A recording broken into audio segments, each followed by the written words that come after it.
Friends, இன்றைக்கி பாருங்கள். இன்றைக்கி நான் வந்து சாம்பார் செய்திருக்கிறேன். உருளைக்கிழங்கு, கத்தரிக்காய், கேரட், பருப்பு எல்லாம் போட்டு சாம்பார் செய்திருக்கிறேன்.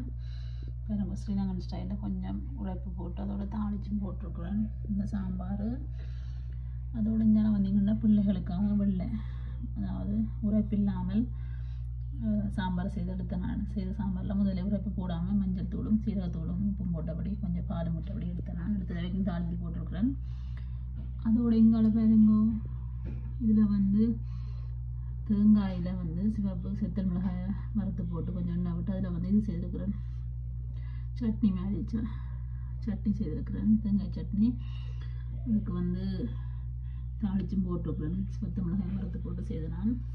அடுத்தது கடலை வந்து மார்னிங் அவிச்சது இருக்குது. பாருங்கோ, நான் இன்றைக்கு வந்து இட்லி செய்ய போகிறேன். அதுக்கு தான் இதில் காட்டியிருக்கேன்னு பாருங்கோ. அதாவது 250 கிராம் உளுந்துக்கு 500 கிராம் ரவை. ஸ்ரீலங்கன் ஸ்டைலில் வந்து எங்களை இலங்கையில் இப்படி யாழ்ப்பாணத்தில் இட்லி செய்யணுமோ அதே மாதிரி செய்ய போகிறோம். நார்மலாக நாங்கள் வந்து இட்லி ரைஸ் போட்டு செய்கிறதில்ல, ரவை தான் போட்டு செய்வோம். இது வந்து எங்களை அம்மா செய்த அந்த முறையின்படியே நானே செய்கிறேன். அதாவது 1/4 கிலோ உளுந்துக்கு 1/2 கிலோ ரவை, 500 கிராம் ரவை, 250 கிராம் உளுந்துக்கு 1 கப் உளுந்துன்னு சொன்னால் 2 கப் ரவை. ரவையை வந்து அவிச்செடுக்க வேணும். ஒரு 30 நிமிஷம் அவிச்செடுத்தா சரி. வறுத்த ரவை போடுறதில்ல, அவிச்ச ரவை தான் போடுவாங்க. இட்லி வந்து ரெடி ஆகிட்டு இதை எடுத்து ஓகே அந்த இது அடிக்குது, ஆவி வந்து பரவாக்குது. எடுத்து ரிமூவ் பண்ணி வைக்கணும். பாருங்கள், ஹாட் ரிமூவ் பண்ணிவிட்டு இங்கே பாருங்கள் இந்த மாதிரி வந்துருக்கணும்னு சொல்லி ஸ்பூன் வச்சு நான் மெல்லமாக தண்ணியிலையும் தொட்டு ஸ்பூன் வச்சு எடுத்துறேன். இங்கே பாருங்க எப்படி வந்துருக்கேன் நான் ப்ளீஸ்ன்னு சொல்லி. ரவை போட்டு செய்தாலும் இல்லை சாஃப்டாக மாதிரி நீங்கள் வீட்டில் கூட செய்து சாப்பிட்லாம். குழந்தைகளுக்கு கொடுக்கலாம், இல்லை சத்தும் வேறு. இங்கே பாருங்கள், நான் அடிக்கடி இப்படி தான் செய்வேன். கொஞ்ச நாளாக செய்ய விட்டுட்டு இன்றைக்கி தான் செய்தேன். நாங்கள் நாளைக்கு பிறகு நீங்களும் செய்து இப்படி சாப்பிட்டு என்ஜாய் பண்ணுங்க. என்ன மேலே நல்லா ஊதி வந்துருக்குன்றது சைட்டாக பார்க்க தெரியுது.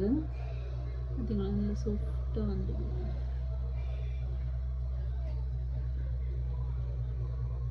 இந்த ஆவி போய்கொண்டிருக்கு, அதனால அந்த இதாக இருக்குது.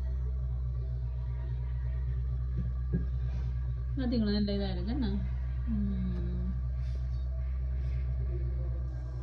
ரவா போட்டு வச்சு தானே டேஸ்ட்டாக இருக்குன்னு சத்தும் தானே, அதனால் நாங்கள் ரவா போட்டால் வச்சு நீங்களும் அப்படி செய்து சாப்பிடுவோம். இங்கே பாருங்க ஃப்ரெண்ட்ஸ், எப்படி இருக்குன்னு சொல்லி இட்லி சட்டைக்குள்ளே எடுத்துருக்கிறேன். நல்ல சுட இட்லி, சாஃப்டான இட்லி, சுட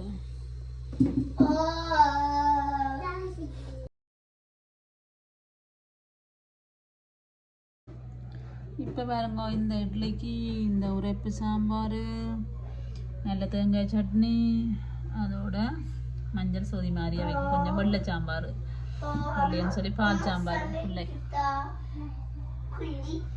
நல்லா இருக்குது.